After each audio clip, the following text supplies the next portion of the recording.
আগামী সেপ্টেম্বরে মোদির ৭৫ বছর বয়স হবে। আরএসএস এর নিয়ম অনুযায়ী ৭৫ বছর বয়স হলে তাকে সমস্ত পদ থেকে অব্যাহতি দেওয়া হয়। এক্ষেত্রে অন্যতা হবে না বলে খবর। তাই প্রধানমন্ত্রী পদে কে বসবেন তা নিয়ে জোর জল্পনা শুরু হয়েছে বিজেপি তথা আরএসএস এর মধ্যে। মোদির উত্তরসূরি কে হবেন, যোগী না অন্য কেউ, তা বিস্তারিত বলবো, দেখে নিন।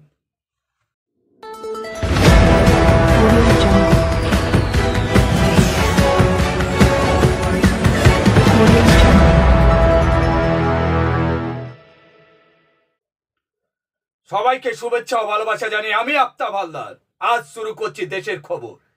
নাগপুরে আরএসএস এর প্রধান মোহন ভাগবতের সঙ্গে দুদিন আগে সাক্ষাৎ করেছিলেন প্রধানমন্ত্রী নরেন্দ্র মোদী। ওই ঘটনার পরেই মোদীর অবসর নিয়ে জল্পনা তুঙ্গে উঠেছে।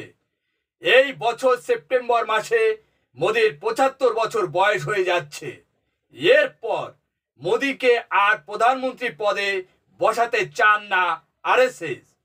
এই বিতর্ক উস্কে দিয়েছেন শিবসেনা উদ্ধবপন্থীর সাংসদ সঞ্জয় রাউত। এর সূত্র ধরেই প্রশ্ন উঠেছে মোদীর উত্তরসূরি কে হবেন। কয়েকটা নাম রাজনীতি মহলে ঘোরাফেরা করছে। এই দৌড়ে সব থেকে এগিয়ে আছেন নীতিন গডকরি, তারপর দেবেন্দ্র ফডনবিস, রাজনাথ সিং ও সবশেষে অমিত শাহ। এই বিষয়ে মুখ খুলেছেন উত্তরপ্রদেশের মুখ্যমন্ত্রী যোগী আদিত্যনাথ। তিনি নিজের রাজনৈতিক ভবিষ্যৎ নিয়ে ও মুখ খুলেছেন। এক সাক্ষাৎকারে যোগী বলেন, আমি অন্তর থেকে যোগী। তিনি বলেন, আমি রাজনীতিতে পূর্ণ সময় কাজ করতে পারবো না। যখন প্রশ্ন করা হয় তাহলে কতদিন রাজনীতিতে সক্রিয় থাকবেন, তার উত্তরে তিনি জানান, একটা সময়সীমা রয়েছে। যোগীর এই সময়সীমা মন্তব্যকে অত্যন্ত ইঙ্গিতপূর্ণ বলে মনে করছে রাজনৈতিক মহল। তার কারণ হচ্ছে কিছুদিন ধরে বিজেপির কেন্দ্রীয় নেতৃত্বের সঙ্গে যোগীর মতপার্থক্য প্রকাশ্যে সামনে চলে আসে।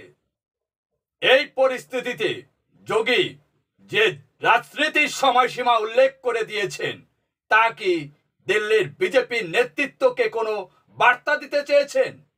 গোরক্ষপুরের মঠের প্রধান কঠোর হিন্দুত্ব নীতি ও কুম্ভ মেলার আয়োজনের মাধ্যমে গেরুয়া শিবিরের নিজের জায়গা শক্তপোক্ত করে তুলেছেন যোগী।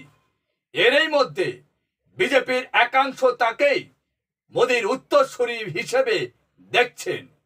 তিনি বলেন, রাজ্যের মানুষের সেবাই হচ্ছে আমার প্রাথমিক কাজ। দল আমাকে এই দায়িত্ব দিয়েছে। তাছাড়া রাজনীতি আমার কাছে পূর্ণ সময়ের কাজ নয়। আদতে অন্তরে আমি একজন যোগী। কেন্দ্রীয় নেতৃত্বের সঙ্গে মতপার্থক্য থাকার বিষয়টা উড়িয়ে দিয়েছেন তিনি। যোগী বলেন, দলের জন্য তিনি মুখ্যমন্ত্রী পদে রয়েছেন। বিজেপি শীর্ষ নেতৃত্বের সঙ্গে মতপার্থক্য থাকলে তিনি এই পদে থাকতে পারতেন না। এখন প্রশ্ন হচ্ছে, যোগীর মন্তব্য অনুযায়ী তিনি প্রধানমন্ত্রী হওয়ার পর থেকে 90 ডিগ্রি অ্যাঙ্গেলে ঘুরে গেলেন কেন? এর পিছনে অনেকগুলো কারণ আছে। 1 নম্বর কারণ হলো পুরো দেশটা চালাচ্ছে গুজরাট লবি। 2য় নম্বর কারণ হলো দেশের প্রায় সরকারি প্রতিষ্ঠানের ডিপার্টমেন্টের উপর থেকে নিচ পর্যন্ত গুজরাটের লোক বসানো আছে। আরএসএস কখনো চায় না গুজরাট লবি দেশে ছড়ি ঘোরাক। নাগপুর আরএসএস ও গোরক্ষপুরে আরএসএস এর লবি এক ঝটকায় চুরমার করে দিয়েছে গুজরাট লবি।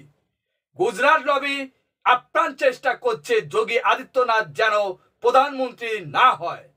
আরএসএস চাইছে আরএসএস হওয়া মানুষের যেন প্রধানমন্ত্রী পদে বসানো হোক।